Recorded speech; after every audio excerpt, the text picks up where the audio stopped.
नमस्ते। चलिए आज एक बहुत ही दिलचस्प सवाल पर बात करते हैं। सवाल यह है कि आखिर एक कंपनी को चलाता कौन है।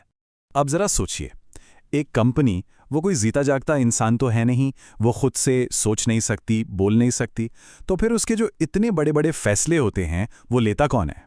बस यहीं से हमारी आज की चर्चा शुरू होती है। देखिए, कानून की नजरों में ना कंपनी एक आर्टिफिशियल पर्सन की तरह है।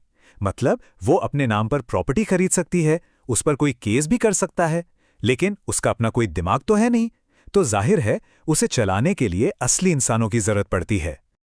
और यहीं पर एंट्री होती है बोर्ड ऑफ डायरेक्टर्स की। आप इन्हें कंपनी का दिमाग कह सकते हैं, एक तरह की लीडरशिप टीम जो उस आर्टिफिशियल पर्सन की तरफ से सारे फैसले लेती है। तो सवाल ये उठता है कि ये दिमाग, मतलब ये बोर्ड बनता कैसे है? क्या कोई भी इसका हिस्सा बन सकता है? आइए जरा इसके पूरे ब्लूप्रिंट को समझते हैं। तो इसके नियम क्या हैं? अगर एक पब्लिक कंपनी है तो उसमें कम से कम इतने डायरेक्टर्स तो चाहिए ही। और अगर एक प्राइवेट कंपनी है तो ये नंबर हो जाता है। और हाँ, अगर 1% कंपनी है तो फिर सिर्फ। ये देखिए, यहाँ सब कुछ एक साथ साफ साफ दिख रहा है। पब्लिक कंपनी में कम से कम 3, प्राइवेट में 2 और 1% कंपनी में 1 डायरेक्टर तो होना ही चाहिए। और हाँ, एक मजेदार बात, ज्यादा से ज्यादा 15 डायरेक्टर्स हो सकते हैं। वैसे अगर जरूरत पड़े तो एक स्पेशल रेजोल्यूशन पास करके इस संख्या को बढ़ाया भी जा सकता है। अब एक और दिलचस्प बात, कानून सिर्फ नंबरों की बात नहीं करता, वो डाइवर्सिटी यानी विविधता को भी बढ़ावा देता है। इसीलिए सभी लिस्टेड कंपनियों और कुछ बड़ी पब्लिक कंपनियों के लिए अपने बोर्ड में कम से कम एक महिला डायरेक्टर रखना कंपलसरी है।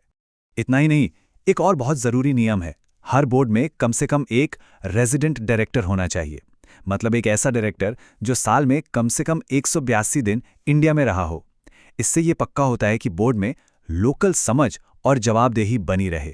तो ये तो हो गई बोर्ड की बनावट की बात। अब आगे बढ़ते हैं और ये देखते हैं कि कोई डायरेक्टर बनता कैसे है, इसका प्रोसेस क्या है।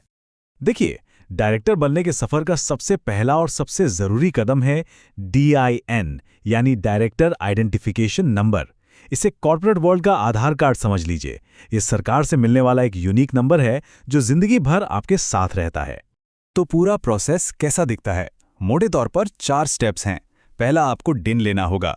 दूसरा, आपको ये डिक्लेयर करना होगा कि आप डिसक्वालिफाइड नहीं हैं। तीसरा, कंपनी को अपनी लिखित सहमति देनी होगी। और बस आखिर में शेयर होल्डर्स एक जनरल मीटिंग में आपकी नियुक्ति को फाइनल कर देते हैं। ठीक है, तो डायरेक्टर बन गए। अब एक ऐसे सिस्टम के बारे में बात करते हैं जो ये पक्का करता है कि बोर्ड वक्त के साथ बदले और हमेशा अकाउंटेबल बना रहे। अक्सर लोगों को लगता है कि एक बार कोई डायरेक्टर बन गया तो बस लाइफ टाइम के लिए सीट पक्की हो गई। पर क्या सच में ऐसा है? जवाब है नहीं, बिल्कुल नहीं। कानून में इसके लिए एक बहुत ही स्मार्ट सिस्टम है जिसे कहते हैं रिटायरमेंट बाय रोटेशन। इसका सीधा सा मकसद ये है कि कोई भी अपनी कुर्सी पर हमेशा के लिए ना बैठ जाए और बोर्ड में नए लोग, नए आइडियाज आते रहें। एक तरह से ये बोर्ड को फ्रेश रखने का तरीका है। तो ये पूरा हिसाब किताब काम कैसे करता है, आइए एक उदाहरण से समझते हैं। मान लीजिए एक कंपनी के बोर्ड में कुल 12 डायरेक्टर्स हैं। अब इनमें से जो 3 इंडिपेंडेंट या नॉमिनी डायरेक्टर हैं उन्हें हम इस गिनती से बाहर कर देंगे, तो बचे 9। अब इन 9 में से कम 2/3 यानी 6 डायरेक्टर्स को रोटेशनल माना जाएगा। और फिर हर साल इन 6 में से 1/3 मतलब 2 डायरेक्टर्स को रिटायर होना ही पड़ेगा। तो सवाल यह है कि इन 2 लोगों में कौन रिटायर होगा। नियम बहुत सिंपल है, जो डायरेक्टर सबसे लंबे समय से ऑफिस में हैं, सबसे पहले रिटायर भी वही होंगे। अच्छा, जब कोई डायरेक्टर रिटायर होता है तो उस खाली सीट का क्या होता है? इसके लिए 3 ऑप्शन हैं। पहला, रिटायर हो रहे डायरेक्टर को ही दोबारा चुन लिया जाए।